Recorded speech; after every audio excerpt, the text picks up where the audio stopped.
Tunggu dulu, Buka dulu, Diva. Tidak kentara Jimika we. Weh, Buka. Diva. Hai, Silahkan ya tahu Allah. uci. Deh. Hmm, Sempurna kau. Bismillahirrahmanirrahim. Assalamualaikum warahmatullahi wabarakatuh. Waalaikumsalam Waalaikumsalam warahmatullahi warahmatullahi wabarakatuh. Baik, saya Dwi Febriayu dan rekan saya Suci Maharani akan memaparkan materi. Nah, pemaparan materi pertama dibacakan oleh Suci Maharani. Saya persilakan kepada Suci Maharani untuk membacakan materinya. Baik. Yang pertama yaitu ilmu ekonomi. Jadi, ilmu ekonomi yang paling sederhana menyebutkan ilmu ekonomi sebagai salah satu cabang ilmu pengetahuan yang berdaya upaya untuk memberikan pengetahuan dan pengertian tentang gejala-gejala masyarakat yang timbul karena perbuatan manusia dalam usahanya untuk memenuhi kebutuhan atau untuk mencapai kemakmuran. Yang kedua yaitu, adapun 3 pertanyaan fundamental ekonomi menurut Paul Samuelson adalah yang pertama yaitu, apa yang diproduksi atau barang dan jasa, mengacu pada keputusan tentang alokasi sumber daya yang langka untuk memenuhi kebutuhan manusia. Yang kedua yaitu, bagaimana cara memproduksinya atau metode produksi yang mengacu pada teknologi dan proses yang digunakan untuk menghasilkan barang dan jasa. Ketiga, untuk siapa diproduksi atau distribusi, mengacu pada bagaimana barang dan jasa dialokasikan di antara anggota suatu masyarakat. Selanjutnya yaitu pelaku ekonomi. Jadi, pelaku ekonomi adalah individu atau organisasi yang terlibat dalam kegiatan ekonomi seperti produksi, konsumsi, investasi, dan tabungan. Pelaku ekonomi utama meliputi yang pertama yaitu rumah tangga, terdiri dari individu dan keluarga yang mengonsumsi barang dan jasa, menabung dan memasok tenaga kerja. Yang kedua yaitu perusahaan yang terdiri dari organisasi bisnis yang memproduksi dan menjual barang dan jasa. Yang ketiga pemerintah, terdiri dari lembaga publik yang menyediakan barang dan jasa publik, mengatur perekonomian dan melakukan redistribusi pendapatan.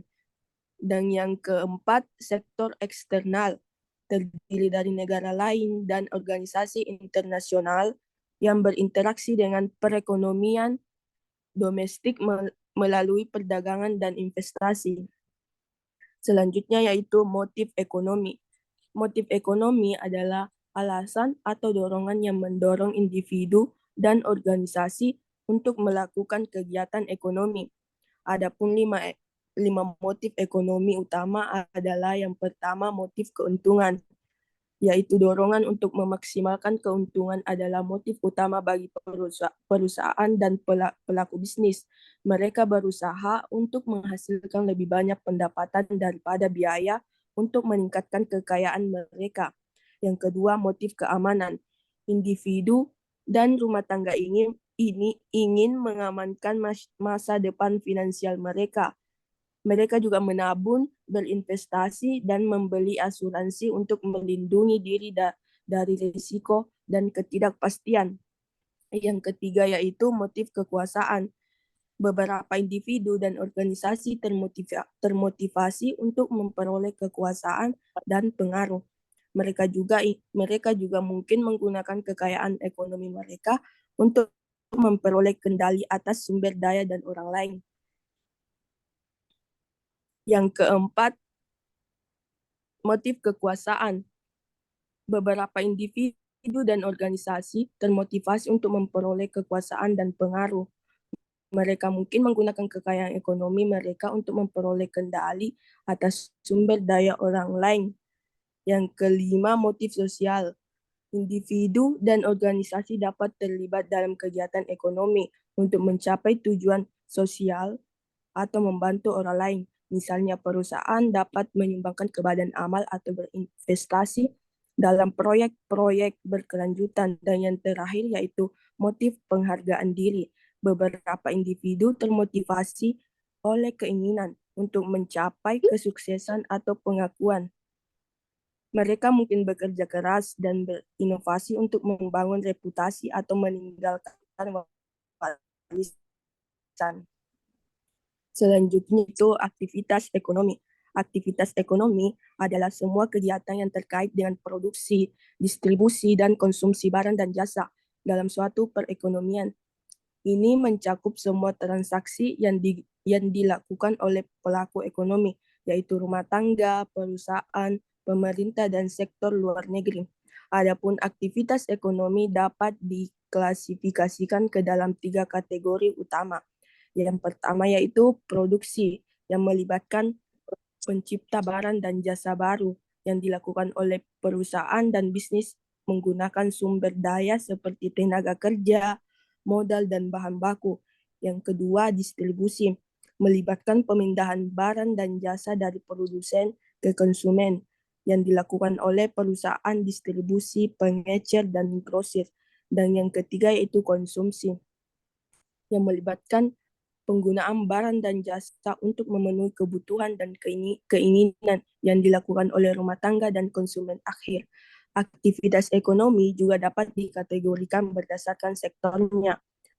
Seperti yang pertama sektor primer, yang misalnya seperti pertanian dan pertambangan. Yang kedua yaitu sektor sekunder, misalnya manufaktur. Dan yang ketiga fungsi tersier, misalnya layanan. Selanjutnya yaitu fungsi produksi. Fungsi produksi merujuk pada hubungan antara input atau faktor produksi dan output atau barang dan jasa yang dihasilkan. Dalam suatu proses produksi, fungsi produksi menjelaskan bagaimana input seperti tenaga kerja, modal, bahan baku, dan teknologi digunakan untuk menghasilkan output. Selanjutnya akan dilanjutkan oleh rekan saya.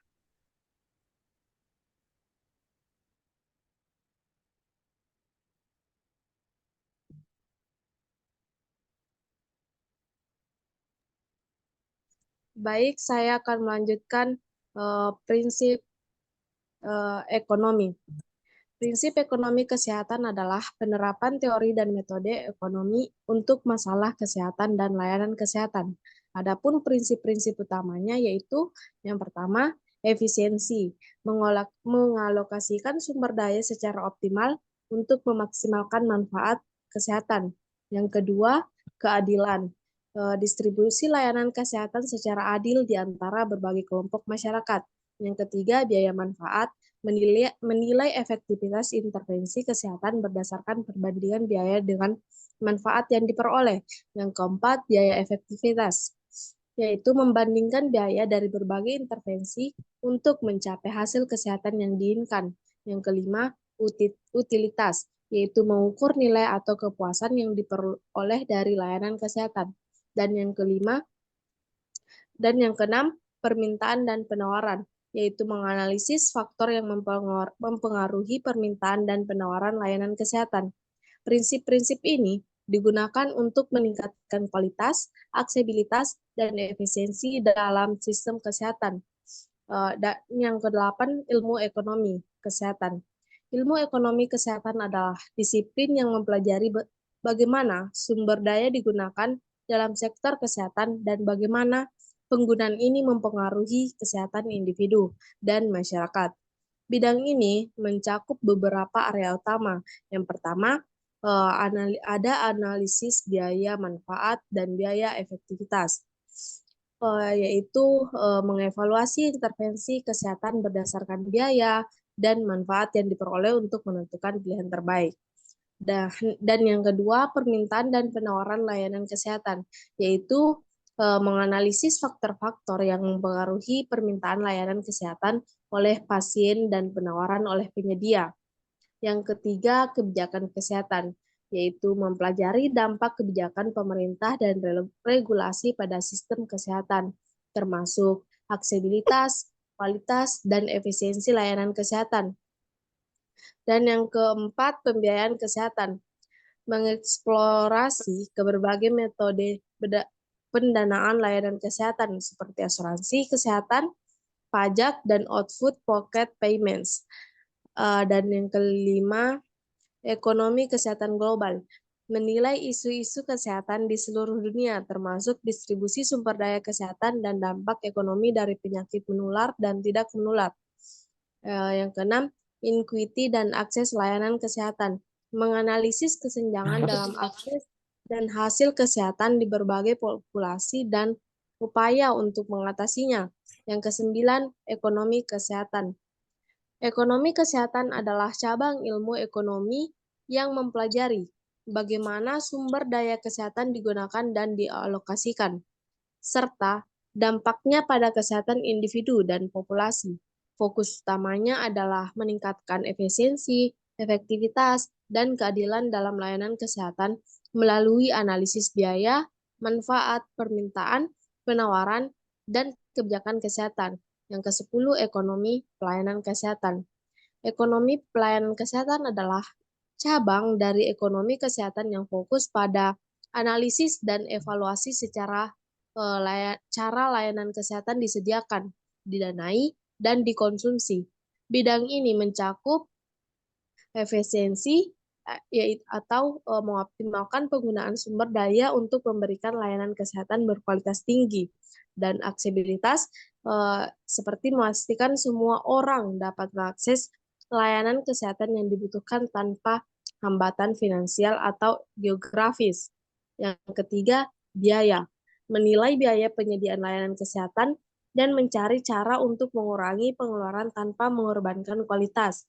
Yang keempat, pembiayaan atau mengeksplorasi berbagai metode pendanaan seperti asuransi, pembiayaan, pemerintah, dan pembayaran langsung oleh pasien. Yang kelima, kualitas. Menilai dan meningkatkan kualitas layanan kesehatan melalui standar dan regulasi. Yang terakhir, keadilan. Memastikan distribusi layanan kesehatan yang adil di antara berbagai kelompok masyarakat. Tujuan utama ekonomi pelayanan kesehatan adalah untuk menciptakan sistem kesehatan yang efisien, efektif, dan berkeadilan. Dan yang terakhir, contoh aplikasi dalam bidang ekonomi kesehatan dapat memiliki berbagai fungsi dan tujuan, seperti manajemen data pasien atau aplikasi untuk mengelola data pasien secara efisien, termasuk riwayat medis, perawatan yang diberikan, dan informasi keuangan terkait.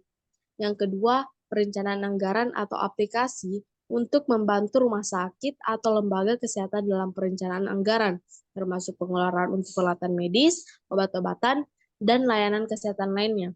Yang ketiga, analisis biaya manfaat, yaitu aplikasi yang membantu dalam menganalisis biaya dan manfaat dari berbagai kebijakan atau intervensi kesehatan, seperti program vaksinasi atau program pencegahan penyakit tertentu. Yang keempat, manajemen obat dan intervensi. Aplikasi untuk mengelola stok obat-obatan dan intervensi, inventaris perawatan medis secara efisien, termasuk pemanfaatan tanggal kadaluarsa dan pengadaan kembali persediaan. Yang kelima, sistem pembayaran dan klaim, atau aplikasi untuk memfasilitasi proses pembayaran dan klaim asuransi kesehatan, baik bagi pasien maupun pihak penyedia layanan kesehatan. Yang terakhir, analisis kebijakan kesehatan, atau biasa disebut aplikasi yang menyediakan data dan alat analisis untuk mendukung pengambilan keputusan terkait kebijakan kesehatan, seperti penetapan tarif layanan kesehatan atau evaluasi program-program kesehatan masyarakat. Contoh konkret dari aplikasi ekonomi kesehatan adalah aplikasi manajemen data pasien yang terintegrasi dengan sistem pembayaran sehingga memungkinkan penyedia layanan kesehatan untuk mengelola informasi pasien secara efisien sambil memproses pembayaran dan klaim dengan akurat. Itulah tadi materi yang sempat kami paparkan. Sekian dari kelompok kami. Mohon maaf apabila ada salah kata. Wassalamualaikum warahmatullahi wabarakatuh. Waalaikumsalam warahmatullahi wabarakatuh. Cimpa memuti.